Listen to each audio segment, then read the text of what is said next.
Manic Monday, everybody. It's this guy, Sammy the Man McIntyre. We are back. Moving the Chains podcast.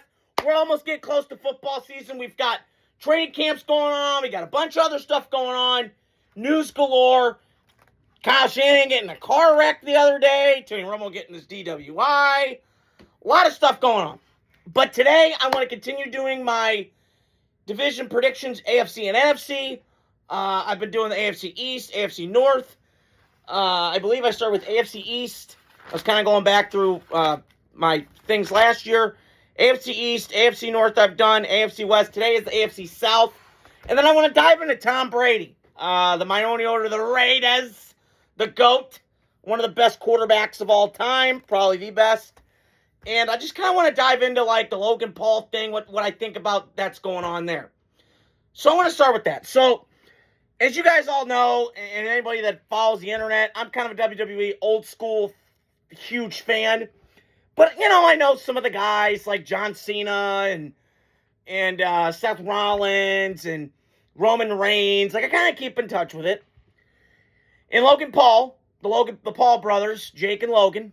Logan was very controversial. He had that thing in China or something about, I don't know, about a decade ago that kind of went crazy. Kind of a dumbass. But he's in WWE now. And him and Tom Brady were on the stage, kind of like a wrestling thing, and Tom Brady slapped him. And my first take is that's very off-brand for Tom Brady. I think Tom Brady, listen, he's a multimillionaire. He can do what he wants.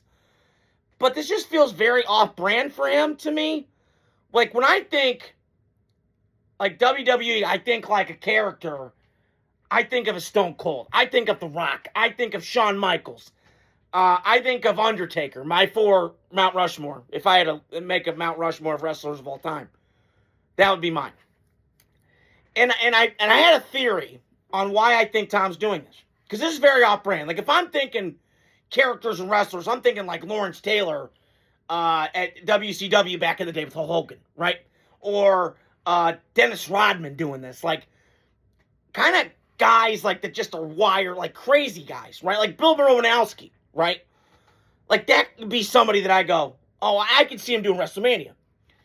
But Tom Brady, like I like it, but I'm like, it just feels very weird and off-brand. And it feels like to me, Tom Brady can't, like he wishes he was still playing, and I don't blame him. Like, I think if you gave him a football and you gave him protection, he could play still. I still believe that.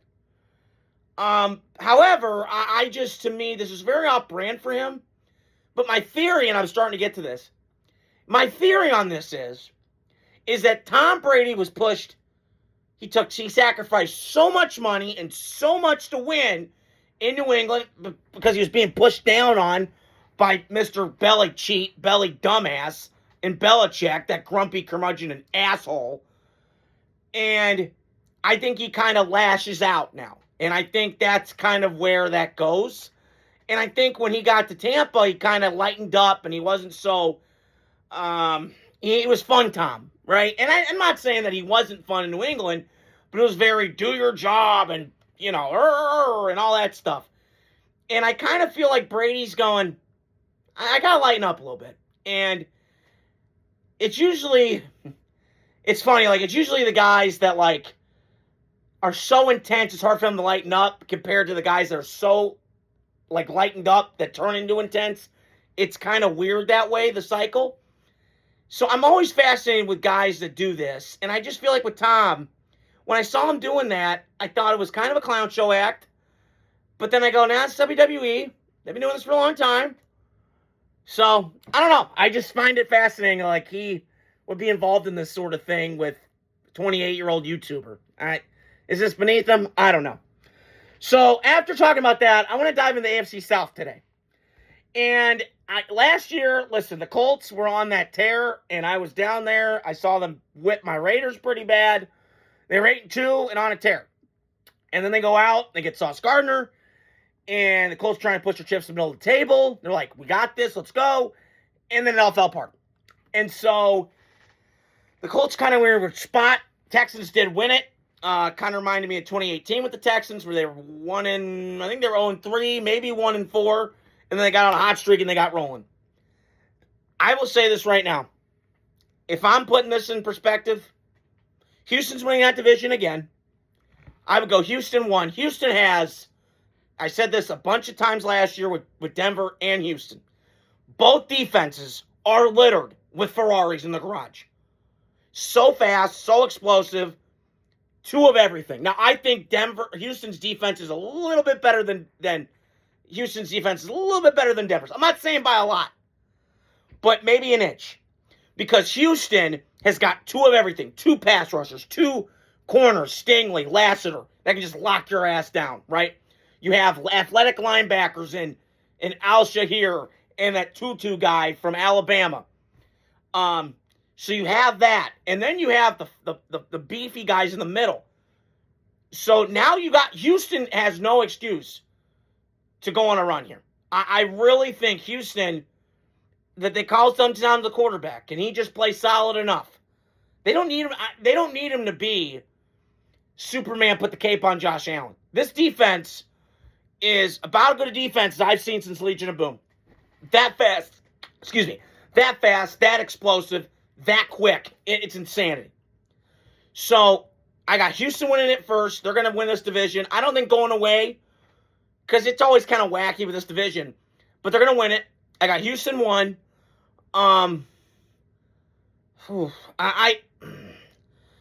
would go Jacksonville 2, but I could always flip-flop it. I just have more assurance in Trevor Lawrence's health, because Daniel Jones coming back off the ACL or the Achilles. I don't know how, it's going to take him a little bit of time to get used to. But you could always flip-flop those. I would go Jacksonville at this moment right now. It could flip next year if looking back on it. So I have Houston 1, Jacksonville 2. I like Liam Cohen a lot. I think he's a badass. I think he's an up-and-coming coach. It's just he's in Jacksonville and they don't get talked about a lot. But the working with Trevor Lawrence was phenomenal. I told my dad this the other night. He does drive me crazy, Trevor Lawrence. And I think he always will. His completion percentage was 62 last year. Not great, considering he had an offensive coach. He had decent players. But again, Trevor Lawrence's footwork, and Trent Dilfer talked about this at Elite 11. Before that draft, his footwork gets a little sloppy, a little wide, and that's why he's airmailing balls. So his footwork's got to be something to work on. And then, he said the quote 2 years ago, I don't love football, I like it. That's a problem, ding, ding, ding. So I feel like that kind of got righted last year with Liam Cohen in his direction. Obviously, he got Baker Mayfield, 41 touchdowns 2 years ago in Tampa. And then this past year, he got Jacksonville a home playoff game.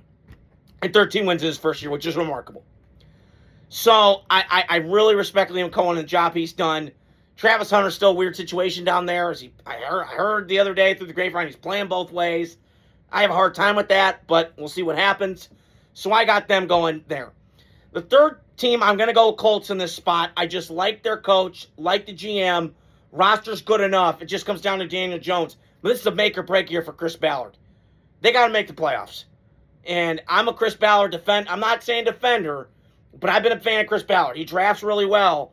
But again, I feel like the Colts are just snake bit with the quarterback because Andrew Luck kind of screwed him. And it's a shame that they did that to him. And the Colts have tried. They tried to go, they went Phillip Rivers, that fever dream. They've tried throwing shit at the wall, and they tried. And Anthony Richardson blew up in their face. And so Colts are in a weird spot. I will say the Titans are going to be the most improved team this year, in my opinion. Like the Raiders. They're not going to make the playoffs this year, I don't think. But the Titans are going to be very, very much better. Getting Brian Daboll to work with Cam Ward and his job with Josh Allen and the guys that he's worked with, Brett Favre back in the day. He was a quarterback coach, I think, 06, 07, around that time.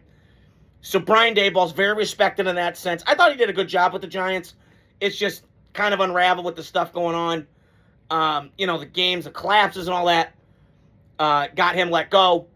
And so I do think the Titans are going to be a lot better. Robert Saleh gets a second crack at it at head coach.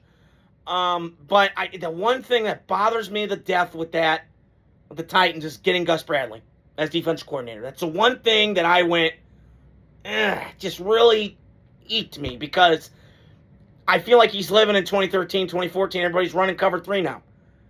Take the safe, take the, big plays out the ballpark, play in the parking lot, play tight. And I just don't love that signing by them. I don't know if it's like a friendly thing. I don't know. I have a hard time buying that was, I know they know each other back in Seattle. I got that, but Gus Bradley's defense kind of leave a lot to be desired. The Colts defense were kind of the same. They never changed anything up in terms of coverage-wise. They never, did anything pre-snap or post. It was just, hey, cover 3, there you go. All right, cover 3, okay. Pre-snap, cover 3, post-snap. So I'm going to be fascinated to see how that goes. But that is all I got for you guys today. Stay tuned throughout the week. I'm going to go keep doing my division recaps and just trying to come up with fun stories before football season starts. We are getting close, ladies and gentlemen. So stay tuned. Hope you guys are doing well. Manic Monday. Adios. Godspeed.